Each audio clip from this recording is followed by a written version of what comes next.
Hi, I'm Daniel Savage with LockDAL, and if you're watching this video, you're probably interested in our channel lock evaluation kit.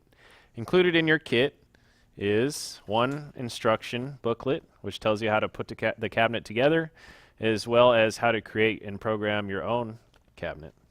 You also get drawings of a full-sized upper cabinet, and you get one miniature channel lock upper cabinet, which you can assemble. You get 50 of our 8mm spring pins, and you get 100 of our E900 BP barb channel locks. Let's move on to how to assemble the cabinet. Now we're going to show you how to assemble the sample upper cabinet. It's very simple to do. First, take the end panel that has the numbers on it. You'll notice that they have the numbers 1 through 4, and also we have these special markings that guide you in the assembly. So lay that panel flat on a working surface. First, you're going to start with the bottom panel, number 1. Insert it into the end panel, and you're going to slide it forward about 1/8 of an inch and line up the grooves that are machined into the end panel and the bottom panel. Then take your bottom nailer, do the same thing, line up number 2. Number 3 is the top. Line up number 3, slide it, and match the lines. Number 4, top nailer. Match up the lines. Then once all of those are in place, you're going to take your other end panel, line it up with all the fasteners. This takes a little bit of maneuvering, but once all the fasteners drop in, it will sit flush. Just like that. Once you've done that, you just want to gently nudge each of the panels toward this locking position. Then you can rotate the cabinet onto its face. Start with the top, slide that all the way down till it's flush. Same thing with the bottom. Then stand the cabinet up, and you can lock in the bottom nailer, and then slide up the top nailer.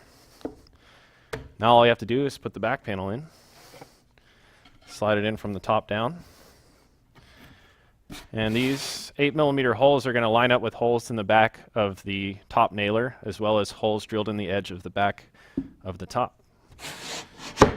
And you're going to take 2 of our spring pins,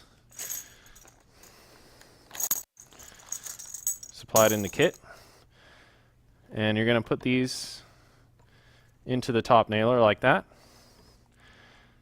and just tap them in with a hammer until they're flush with the back of the nailer. That's going to lock in your back panel, provide shear support when you hang it, and also help square up the cabinet. Also supplied in the kit is a hanging rail designed for this cabinet.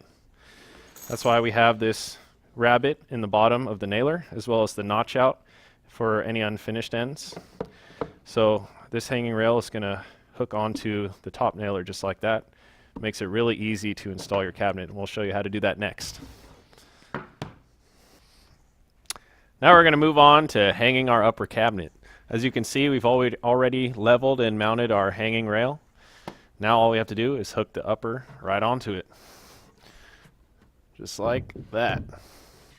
So as you can see, this end is unfinished. It's not notched out, and that's made so if you had multiple cabinets you were hanging to a wall, you can screw them together and run one single long strip.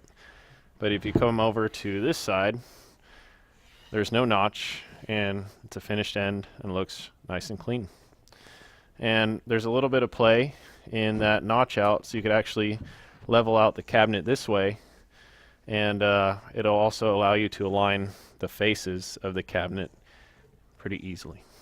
Thanks for watching.